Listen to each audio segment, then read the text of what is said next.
It was quite a regime for Les Miles at LSU. The numbers do not lie. He was fantastic. More on that in a moment. As you know by now, Les Miles was dismissed as the head coach of the LSU Fighting Tigers the day after LSU lost at Auburn in unusual fashion once again. Les Miles undeniably will be treated well by the history books in LSU because of this. His numbers were superb. You cannot argue with this. A winning percentage of 77%, including nearly 70% in the SEC, the best conference in the land. National championship in 2007, played for a national championship in 2011, and 5 of his teams ended the season ranked in the top 10. But on the other side of the ledger, there's this under Les Miles. Look at what's happened since 2012. Just a bit pedestrian in the SEC. No top 10 rankings, no BCS or New Year's Six bowl appearances. You can definitely define that as slippage.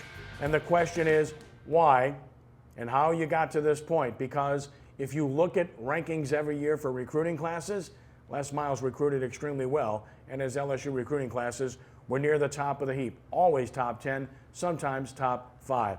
So Brian, first and foremost, no surprise to me that he was dismissed the day after the fiasco at Auburn. Do you think it was justified? And if so, tell us why. Yeah, I do, Kenny. In fact, I'm going to go back. I always like to look at points in an era where they started slipping. And if you look back to the 2011 season, the 2012 championship game when they just got embarrassed by Alabama in the BCS title game here in New Orleans, that was the beginning of really the downhill slide for Les Miles and his program. And yes, actually, I'm going to make a case that it should have been done last year. If the political football didn't get involved, they should have made a change last year. This was inevitable. It was inevitable, and I think it would come to the right time. I spoke with people up in LSU, Baton Rouge today. They beat Auburn. He probably still has a job. Okay, they beat Auburn. That play stands. He still has a job. So it just shows you how fickle this thing is. Again, I think it was done, and it was done at the right time. Ricky? Well, I mean, I just didn't understand his philosophy of the game. I mean, a lot of times, crucial situation, he didn't handle well. So I know a lot of people got tired of that. But, I mean, he had a lot of players locally wanting to go play for him. Yeah. And I thought that he didn't recruit quarterbacks like he should have. And I think that's the first mistake he made, not having the right guys in the right position. Because the running backs wanted to go there, all the receivers wanted to go there. Everybody wanted to go to LSU. But I just don't think he went around the country and got the quarterback that he needed. Like, you see Alabama, they go and get quarterbacks that they need to help the guy. Because you got the best athletes in Louisiana. So I don't think that he put the quarterback in the right position. Ironically and sadly, it was only fitting that Les Miles' regime at LSU ended with a significant gaffe in clock management. Here it is at Auburn, the opportunity to win the game late, 1 second left. LSU knows the clock is going to run. How do you not have a fire drill play ready to go, run to the line of scrimmage? Instead, look at this. They back up. They're not yet at the scrimmage. People running around. You had to be lined up and ready to go. And instead, Danny Etling, who makes a great play here, that should have been a game-winning touchdown.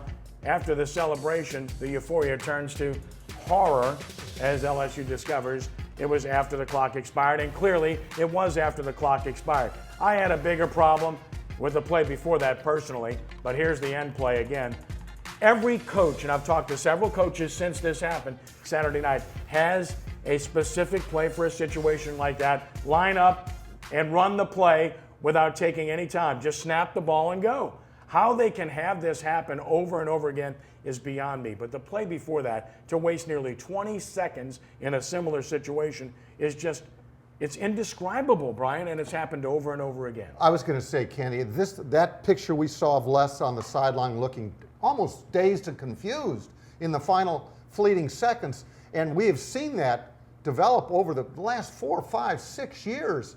And Kenny, you're absolutely right. It's inexcusable, for one, and it ultimately cost him his job.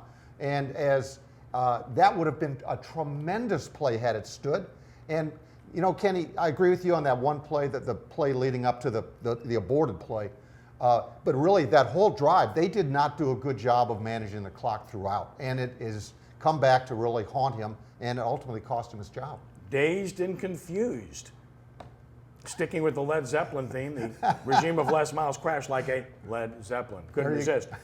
Ricky, obviously, this is something that's unacceptable at any level. But you know, you're looking at the whole thing, Ken, as the offensive coordinator didn't do a great job. And that's what you see Kiffin down there with Alabama. He runs that offense, and that would have never happened. Les don't have nothing to do with the offense or the defense. You can see he's the head coach. So the offensive coordinator should, these plays that was ran, and this clock management, offensive coordinator should have handled that way better than what he handled that. He threw Ness under the bus, really. Well, he's had several offensive coordinators, but Cam Cameron has been there the last 3 years, and the numbers certainly make a statement about the lack of progress that Cameron made as offense coordinator. LSU's passing numbers were just horrible over the last 3 years. Not bad, but awful, and the numbers certainly indicate that. LSU was in the hundreds, keeping in mind that there are barely over 100 teams in Division I, and yet they were still a winning program despite the fact that they couldn't throw the football. It's remarkable. And the best conference in the land, they couldn't improve their passing game despite recruiting top-shelf athletes to do so. Kenny, one of the most telling statistic about his offense, his former offense now, they have not scored a point in the fourth quarter this year. Now, the only team in the FBS not to have scored a point in the fourth quarter. I'm going to just disagree with my great friend here just briefly, okay? Yes, Cam Cameron made some horrible judgment mistakes, okay, throughout the last couple of years. But the head coach is responsible for that guy to call the program. I understand that. The head coach is responsible. Yeah, he's responsible. But the head coach don't call no plays. I mean, you can go get Tom Coughlin and all those guys. You get Jim Moore, never called a play with the Saints since he's been with the Saints. So what I'm saying, Brian, when you're in football, when I hire you and Ken as he's the offensive coordinator, you the defensive coordinator, I let you do your job. I sit back, and then after the game, then I critique you. And that's what Les do. He critique him after the game. He have nothing to do with the game plan of the game. He's ultimately responsible. He made the wrong hires. Right. And he did not have the things in place to safeguard against these situations that came up over and over and over again. Alabama game, Ole Miss game, Auburn game, could go on and on. It just went on. Tennessee game, over and over and over again. And sometimes he got lucky.